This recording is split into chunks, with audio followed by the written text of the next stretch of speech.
What's up, ladies and gentlemen? Welcome back to the AFC South Roundtable. Let's go. Hey. Just a reminder, the Jaguars lost the division lead. Just a reminder. Hey, Oh, H-Town till we drown, baby. We The here. Colts didn't have the division lead since like week 2. Gardner Minshew's a franchise quarterback. Hey, all y'all saying y'all trash talking and Tight Rossi like I'm just happy to be here. The Tennessee Titans, man, we got a lot to talk about. We're going to be recapping the championship round of the playoffs, getting these guys' thoughts, talking about a few other things as well. Thank you all for tuning in to Roundtable Sports, AFC South Roundtable, powered by BetUS. Supporting our sponsors is supporting the channel. Make sure that you hit the like button on your way in the building. Let your friends and family members know about the show as well. Before we do get started, I want to give a special shout out again to Roundtable Sports. Roundtable Sports is the company that's bringing divisions together, bringing different teams and fan bases on one platform to talk their trash, to get along, which rarely happens, and just to have one place to have it out. This is what it's about. If you don't own your division, what do you own? Little plug, shout out to the Houston Texans there for winning the division this year. But all the roundtables are presented below, as you can see. Tonight, a huge roundtable show will be at 9 p.m., ladies and gentlemen, right here on Roundtable Sports. It is going to be on the NFC West Roundtable. The San Francisco 49ers are still in it. They will be representing big time tonight on their channel, NFC West Roundtable. This is the show preview on the screen. Go check it out. That channel just started a month ago, and they literally already have over 1.2 thousand subscribers. It is taking off. We also got the NFC North Roundtable. That'll be tomorrow night at 6:15 p.m. every week. This is actually the first roundtable channel that was launched outside of AFC East, and it has 3.3 thousand subscribers. And yours truly, ladies and gentlemen, the AFC South. You notice something? Do you notice that you're less than 20 subscribers away from 3,000? That's tonight, baby. Come on. Y'all might catch up the NFC North. I don't know. Y'all might catch them and pass them. We'll see how that goes. But great job, man. You guys are taking off. This is amazing. Listen, man, I'm excited about the future for this division and the roundtables. But let's talk about you guys and your teams. First, I want to start out with Ruben. How are you feeling, my man? The season is over. Now we're spectators. How's everything going in H-Town with the team? Yeah, I feel like, the NFL was saved from CJ Stroud just absolutely taking over the rest of the playoffs, man. But once you hit the offseason, man, it's just sucked. I'm doing free agency videos. Shout out to Derek, man. I saw you guys putting in the work. I had to immediately jump in. I saw mock drafts being thrown out there. That's the mode that we as Houston Texans fan are in. We feel like the work now just got started for general manager Nick Caserio. Make this roster a championship roster. I mean, when you're the top of the division in year one, man, you have to be feeling good. Nice. What about you, UCF Jaguar? How are you guys feeling? What's going on in Duval? I mean, we're still overcoming the freaking downfall this team had from going 8-3 to missing out on the playoffs. And I don't know, like a lot of us, the GM Trent Baalke had a press conference last Thursday. He took no accountability for what happened. They were asking about, it's funny because all offseason, us dumbass fans were crying for, we were begging for another edge rusher. Everybody said we need another edge rusher. And, he said that we didn't need one.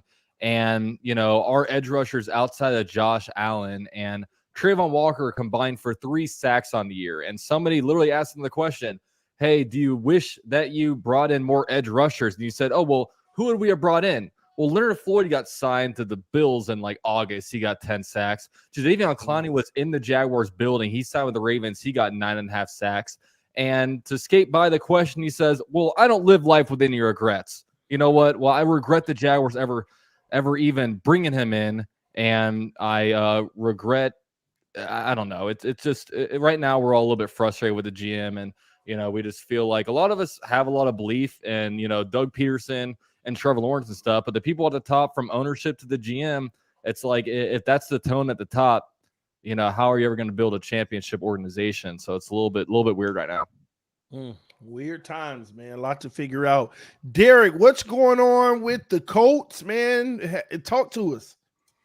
Yeah, I mean, my days are basically spent talking about dream off-season plans and Anthony Richardson content and free agency going a buck. And now apparently I have to now be going on all these social media platforms and trying to remind people that just because Gardner Minshew is the only quarterback available left in the NFL that wants to be in the Pro Bowl doesn't mean that he's better than Anthony Richardson. So I have to be on that kind of burner right now because I'm out here. I can't even stop my mentions from it, and it's ridiculous. I hate it here. But at the end of the day, man, nothing too crazy going on in Indy right now. Just getting ready for free agency and just putting out as much Anthony Richardson content as we can put out right now. You're a huge Anthony Richardson guy, huh? Oh yeah, 100%, man. I'll tell you, y'all ain't ready for this man. Y'all are not ready for this man. And when he comes knocking and plays all 17 games next year, it's gonna not be. I mean, like the words of Zaire Franklin, it's not gonna be Josh Allen and Patrick Mahomes going forward. It's going to be Anthony Richardson against Patrick Mahomes going forward. That's going to be the new rivalry. I'm just excited to see him play a full game. That's all I'm rooting for. Ooh, shots, man. Hey, are you going to give up? Are you going to give up on Gardner Minshew, Derek? Oh, yeah, 100%. I gave up on him after like week 7. Pro Bowler. I mean, yeah, that's kind of weird because why would you move on from a Pro Bowl quarterback for a guy who hasn't made it yet? That's true. That's true. Bro. Valid point. I know y'all be trolling me just that much just because everybody knows that Gardner Minshew only got in because everyone else said, I'm injured, I'm going somewhere else, I'm in the Super Bowl, or I just don't want to go. Just because, I mean, I could get an invite to the Pro Bowl tomorrow to be a quarterback of the AFC. Are y'all going to sit there and tell me that the Colts should franchise me because of it? Oh, man. Well, I don't know. I mean, I thought Gardner Minshew was pretty good cleanup duty for when Anthony Richardson went in there and needed somebody else to finish. Gardner Minshew would go out there and lead the team to victory, man. And look, you guys had a winning record when no one expected anything from you guys. I mean, everyone predicted you guys to be 5-12 because of Anthony Richardson, but nobody knew Gardner Minshew was going to be the quarterback leading y'all to go 9-8. Right. So I don't know. I just don't treat him like the Jaguars. If you want to talk about why we won those games, I can firmly tell you why. And I tell you, Gardner Minshew does not crack the top 5. I just think you got to get behind your guy, man. You got to get behind your guy. Yeah, sure. 1 year in the system, man. You can't give up on him, dude. With me the whole time, all season, about how Gardner Minshew is like the stupidest thing ever from a Jacksonville Jaguar perspective, and yet here he is trying to tell me to stick with him. I've done a 180. I've done a 180. I was wrong. Hey, I will give you this though. I mean, in a career he's done better than Trevor Lawrence. I know, that's what I'm saying. I mean, we shouldn't have given up on him. Maybe you shouldn't have gotten rid of him so quickly. He's better than Trevor Lawrence. He's clearly better than Anthony Richardson. Quarterback is better than your franchise guy. What's that? How does it feel that our backup quarterback is better than your franchise? Yeah, we should have brought him in. I mean, you know the feeling, man. He's better than y'all's franchise quarterback. So I don't know. I kind of that's very debatable. He's available in free agency, right? I don't know. He had one more touchdown in his final 8 games of the season than Anthony Richardson did in 10 quarters of football. I think for Trevor Lawrence to get better, he needs a 5'8" quarterback to push him to be better. So I would recommend us bringing him in. Well, listen, man, let's move forward to Titan. Rossi, what is going on in Titan Town? What's up in Tennessee, man? What's going on with the team? Yeah, I mean, there's a lot of excitement going on with Brian Callahan coming in. You know, rightfully so.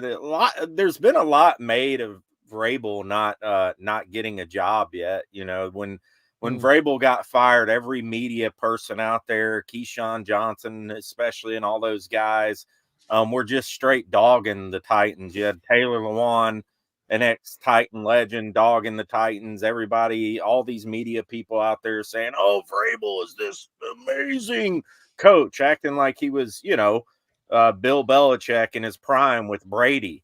And you know, the fact of the matter is Mike Vrabel lost a ton of games over the last 2 seasons, and his pride got in the way, you know. And I think other organizations and franchises are realizing that, and that's why he doesn't have a head coaching job anywhere. And all these media people out there were saying Mike Vrabel's going to get hired immediately. Immediately. Well, it's not the case because the league is evolving and they want offensive. A lot of these teams want offensive minded coaches. That's why you see names like Brian Callahan popping up, Bobby Slowick, Ben Johnson. All these offensive minded guys are getting these head coach mentions, you know, because of the way the league's evolving. And that's where the Titans fan base is at right now. You know, they want a coach like Callahan. You know, he came in, he's saying all the right things, of course, but at the same time, he's a first-time coach, a first-time head coach, I should say. But he's been in the league for 14 years. He's worked with a lot of great quarterbacks. He's worked with quarterbacks who weren't so great. You know, as far as he helped Tim Tebow get to the playoffs, and Browning with the Bengals. So he's done some good stuff with some quarterbacks, lesser quarterbacks too. And he's worked with Manning. He's worked with Joe Burrow. He worked with Matthew Stafford. So, you know, we're hoping that he's the type of guy that can develop Will Levis. And, you know, it's going to take a couple years in Tennessee, I think. I don't think it's going to take 3, 4, 5 years. I think you could, in a couple seasons, if you do it the right way with the money that they have. So, I mean, right now there is a lot of excitement. I would say that's maybe the one word you would use in the Titans community right now. And I'm excited to see, you know, what they do this offseason. Well, there you have it. It's a lot going on in all these franchises to see who can build a team to be at the top of the mountain next year in the division and who can actually make a real run to at least a AFC Championship game. All right, and with that being said, we had some AFC Champion games that just took place this weekend. Some great games, I would say. I want to start out and get you guys' take in the NFC Championship game. The Detroit Lions versus the San Francisco 49ers. Titan Rossi, I want to come back to you and get your thoughts on that game and why you think it ended the way it did. I mean, a lot of people have talked about, I mean, obviously, Dan Campbell not kicking the field goal. And I think to me, it was one of the dumbest football decisions I've ever seen. I mean, you go, you know, there's people out there defending it, and it's something, hey, they've done it all season. You know, Dan Campbell has took risk all season more than any other coach. But you got to look at it this way, man. I mean, this is a team in the Detroit Lions that have never made a Super Bowl, rarely make the playoffs. I mean, it was such a huge game. I mean, it's not like it's the regular season. Okay, regular season, go out there and do that. But to me, it was one of the most boneheaded coaching decisions I have seen all season. And to not take the points when it literally, that would have been the tie of the game. It just blew my mind, and it brought flashbacks to me of Mike Vrabel and some of the in-game decisions that he made. So ultimately, I think the coaches had a part in blowing it. Now, obviously, the Lions could have performed better in the second half. They were up 24-7, so there's not really a lot of excuses there. But I really honestly believe that this was the Lions' year. They had the squad to do it. They were in that game, and I think, you know, you're talking about a few coaching decisions away from them possibly winning that game. And of course, you could go back to the way they played in the second half. All right, Derek, what were your takes on that game? What were your thoughts altogether? I really think that it has come down to everyone asking, like, what happened with Dan Campbell? Like, why did Dan Campbell lose the Lions the game? I mean, no doubt that at the end of that game, Dan Campbell should have been a little bit smarter about how he approached the game at the end when you had such a big lead. And yes, you've been aggressive all year and it's gotten you to where you are now. But at the same time, when your team is losing momentum and you need to grasp onto anything you can to try to slow that momentum down, yes, Dan Campbell went for it instead. And ultimately, it cost the Lions because instead of getting some kind of momentum to help swing it in their favor, you went for it and instead you flatlined yourself. But let's not sit here and act like as if the Dan Campbell was the main reason why this team lost. In that second, it was a trail of two halves. I mean, when it came to that first half, the Lions were dominant, could not be stopped. There was nothing they couldn't do. They ran the ball all over them. Every single catch was made. Every single person was open. It looked like the 49ers defense had just flat out forgot how to play football. And then when it came to the first half, Brock Purdy missing passes, teams not getting anything going, all of that stuff. And then in that second half, you saw Jahmyr Gibbs fumble the football inside their own territory or inside 49ers territory. And that ended up giving 49ers the ball back. You missed a easy interception that resulted in Ayuk having one of the craziest plays we've seen all season. Should have been an interception. You dropped that. Then it results in a touchdown. So that's another one where a player messed up. Then there was that 3rd and 10 when the game was all tied up. The Lions had a chance to catch the ball and they could have went into 49ers territory with the catch. Jared Goff put it on him so easily. And then the receiver just drops it. And now it's 4th down and 10. Now you have to punt it away again because you couldn't catch the football.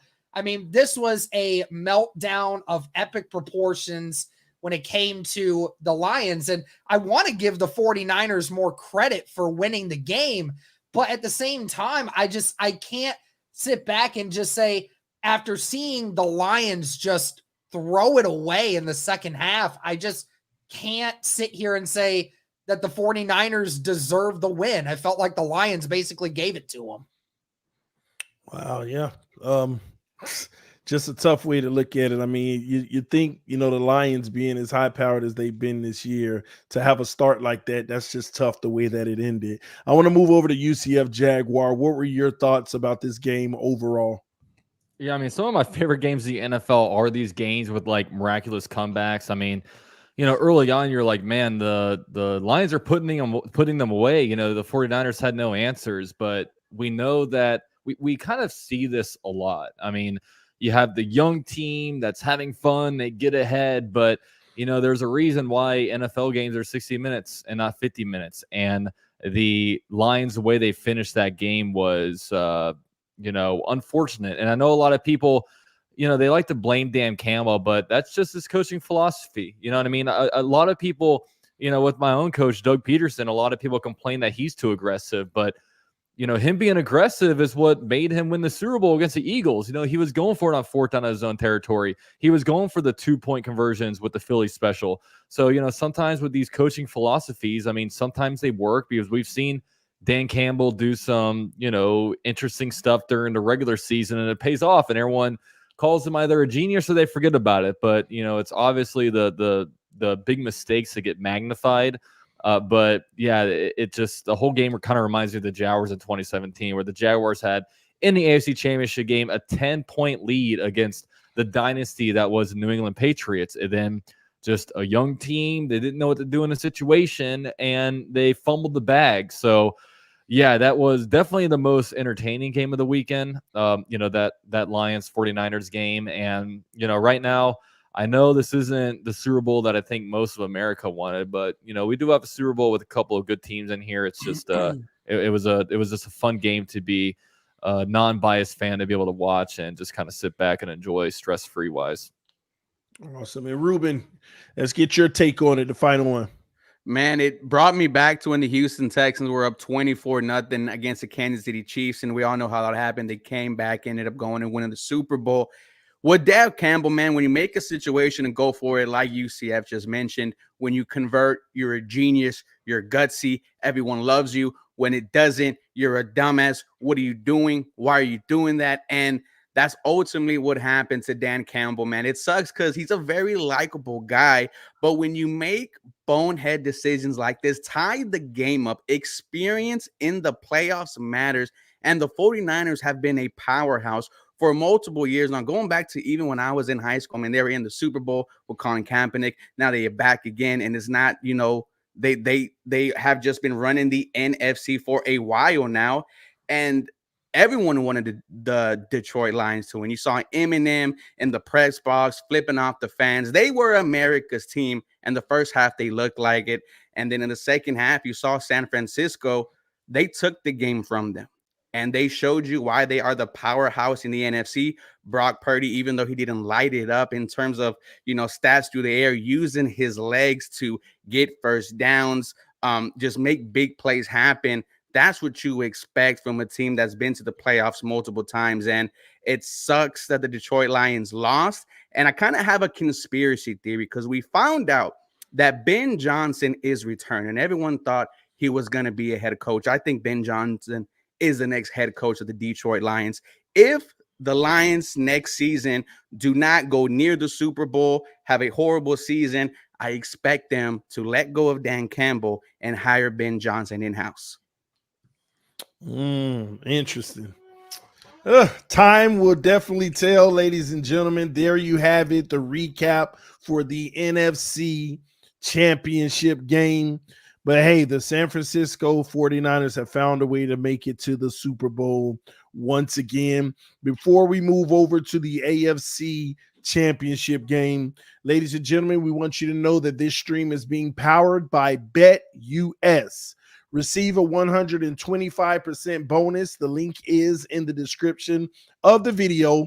Now, with BetUS and that 125%, don't forget that is up to $2,500. Okay, you get to take advantage of that 24/7 customer service with 24-hour payouts. You can't beat that. The Super Bowl odds are already up, ladies and gentlemen. At this very moment, you have the San Francisco 49ers as the favorites in this game, -2. Kansas City Chiefs +2. Man, I want to go ahead and ask UCF, do you think that's a good line right there? Do you think that should be, that's about right? I mean, it's hard to bet against the Mahomes, I'll say that. I mean, if I'm pounding either of these, I'm going with the guy that's been there 3 or 4 times over the first time quarterback in there. But I do think 49ers have a better probably overall roster. But man, like, it was crazy, you know, watching. I guess we'll get into that later. Just the connection that Mahomes has with Kelsey is just like, I think they're the same person and the same brain, just 2 different bodies. It's crazy the way they connect with each other. Man, the Super Bowl has all kind of crazy odds. Ruben, you even have heads or tails. What do you pick in this game? Man, you know what? Tails never fails. Give me tails, man. I'm taking it. Tails never fails, man. They have so many different props, ladies and gentlemen, that you can take advantage of. As you see, they have winning margins, highest scoring half, double results. They have everything on BetUS. So make sure you check it out. Get your bets in now and take advantage of the game. Now, here is a word from our sponsor, BetUS. BetUS, America's favorite sports book, where you can bet on everything anytime. Sportsbook, casino, horse racing, live betting, and more. We have the best bonuses in the industry. That's right, get a 125% sign-up bonus. And to celebrate our 30-year anniversary, we are giving up to 30 risk-free bets, a truck, Super Bowl tickets, and more. Don't miss out. Play smart. Join now. BetUS, where the game begins. US, where the game begins, ladies and gentlemen. So you have an opportunity to take advantage of the sign-up bonus. Supporting our sponsors is supporting the channel. Super Bowl time is here, but there was another game that led to our Super Bowl matchup, the AFC Championship, which none of you guys were a part of. Unfortunately, there were some big hopes and dreams early in the season. Ruben said that close. I don't know. That's still a little far away, but we shall see next year. Let's go ahead and dive into that game because it's very interesting. Okay. It is very interesting. I want to start with Ruben this time. What was your thoughts of watching that Baltimore Ravens versus Kansas City Chiefs game? Man, it was a knife in the heart. I was rooting for the Baltimore Ravens. I had no money on this game, but I was locked in like I did. What was the game plan from the Baltimore Ravens?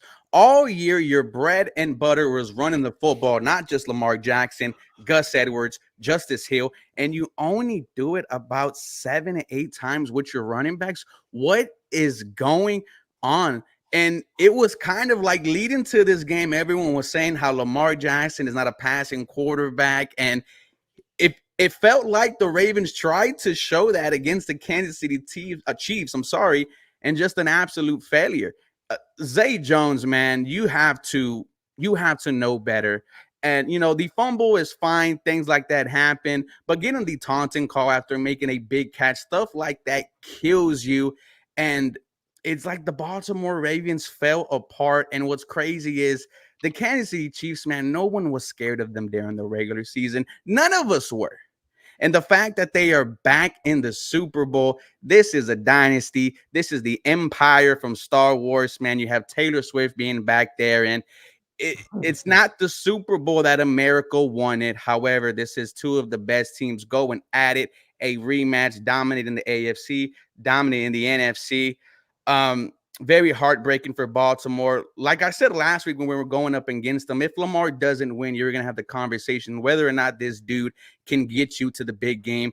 And when you throw a pass in a triple coverage and it just gets picked off, and that's kind of one of the biggest and last things of the game, it's tough if you are Lamar Jackson, man. Tough that they lost. Shout out to the Kansas City Chiefs for getting it done. No one thought they were. Interesting. UCF Jaguar. What about you? What were your thoughts in this one? I mean, I'll be honest with you. I was a little bit disappointed. And look, there's a narrative out there about Lamar Jackson, which, when it comes to him in the playoffs or him in big moments, and I was really wanting him to disprove it. And I'm not even like a huge Lamar Jackson fan. I just think he's a lot of fun to watch. But yeah, Lamar Jackson was disappointing. I mean, he missed a lot of throws. There were opportunities for him out there. And, you got to give Spagnuolo some credit, man. I mean, he plays some really good defenses, and he knows how to adapt to these different teams. Like, he did not allow Lamar Jackson to run the ball, and he dared Lamar Jackson to throw it.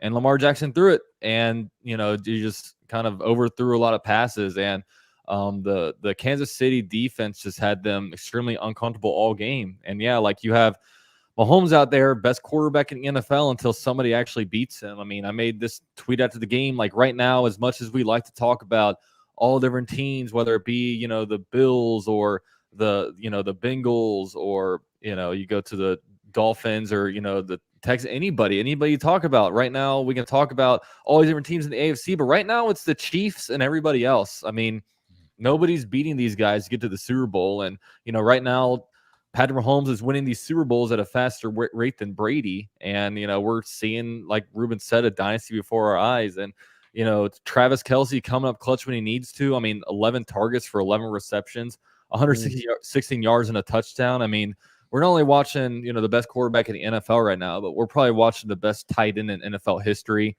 And, I mean, just the way these players are stepping up. Rashee Rice, was making some plays out there. And, yeah, it's just, Kansas City, they're back. I know all America was rooting for the Ravens, but, unfortunately, they choked in this moment. And, they made a lot of dumb mistakes, including Zay Flowers. You got to be better than that, man. You got to, and he knows that. It's not, it was premeditated. He will get there. He stood over him and everything. It's not like a real quick jab to the face. So I don't know. It was disappointing. It wasn't a very fun game to watch, but, here we are, another year of the Kansas City Chiefs in the Super Bowl.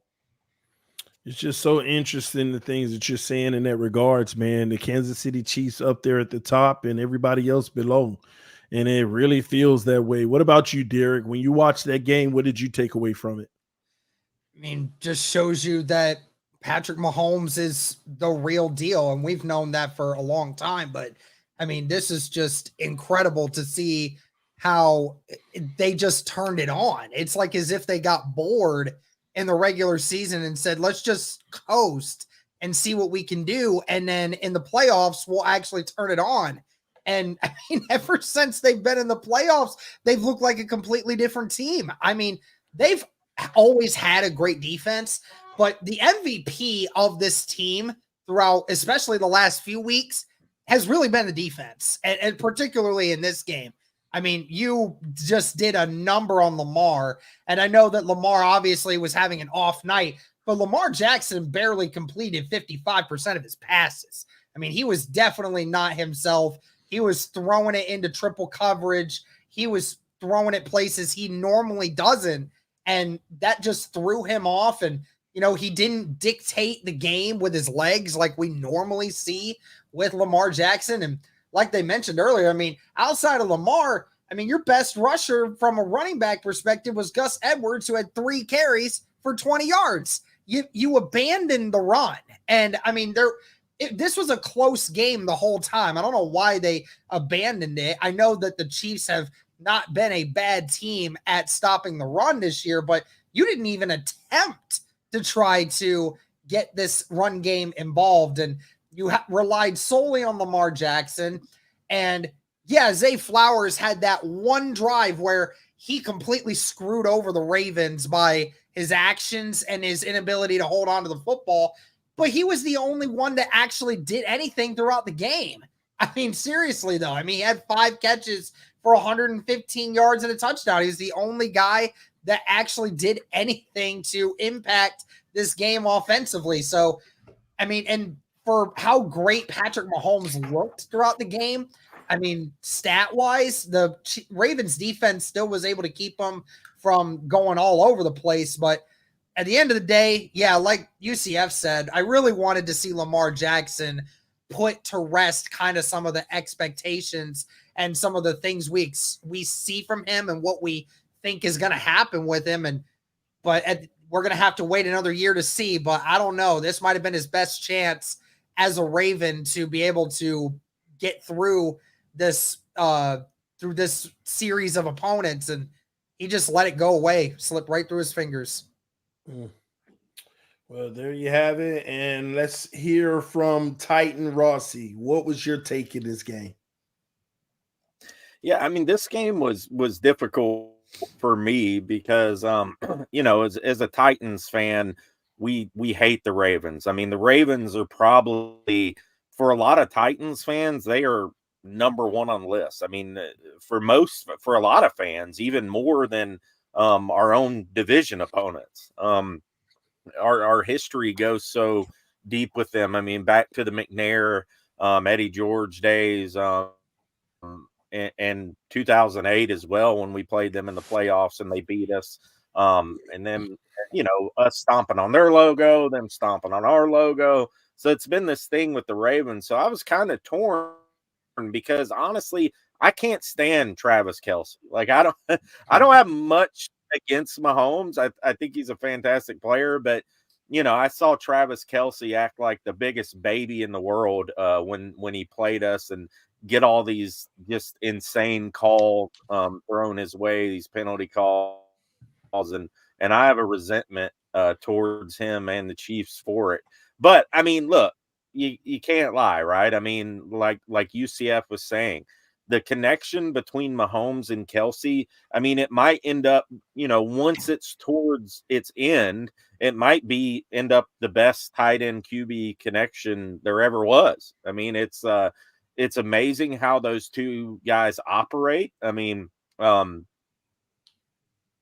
receptions, 116 yards, the impact that Kelce had in that game. Kelce is also a willing blocker as well. I mean, he does so much for that team. And, you know, I would say that I wanted I probably wanted the Chiefs to win a little more than I did the Ravens. I did want to see Lamar Jackson, like UCF said as well. I wanted to see him take that next step.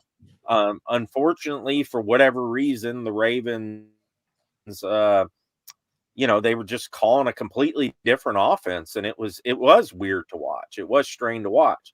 I mean, Zay Flowers, the fumble in the end zone was awful. I mean, that was at a point in the game where if he scores that touchdown, you're talking about potentially a whole different outcome. I mean, that would have brought them to 14-17 at that point with pretty much the whole fourth quarter left. So, I mean, that was definitely a massive turning point in the game.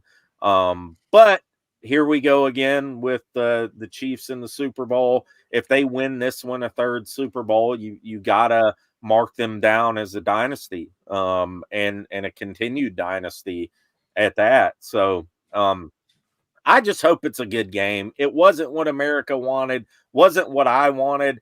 I hope that they make up for it with an awesome game. I hope it's not like this low scoring defensive fest. I hope it's, at least that they put some points on the board. It goes, but I honestly don't see it going that way. I know we'll have a preview show and everything, but I just don't see it going that way. I think Mahomes does it again and Kelsey, and I think they're going to pull it out.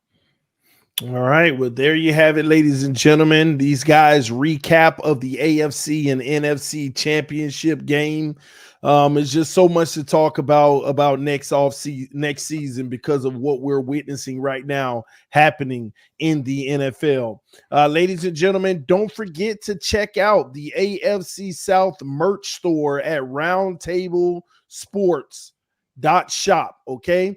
Make sure you check it out, roundtablesports.shop, where you can get all your AFC South Roundtable merch. You can pretty much get all your NFL merch, but you have all of your division shirts, the Texans winning the AFC South. Sheesh. Hey, Ruben, a lot of people got the AFC South champ shirts, bro. Dude, that's something you could wear to the club. The lady's gonna look at that. You know what happens after you head into her spot at 2:30 in the morning, man. After you get out that Uber, bro. Man. You put that on. Hey, man, save some for the rest of us, dude. Oh man, CJ, you got the CJ Stroud merch, you got the Levis, the AFC South Bugs, everything. So visit the shop, Roundtable Shop, so that you can take advantage of the merch now, ladies and gentlemen. I can't get that out of my head what Ruben just said. Hey, I see you out here, Ruben. But listen, ladies and gentlemen, thank you so much, man. I'm gonna give y'all game. Y'all be, just worry about me. You feel me?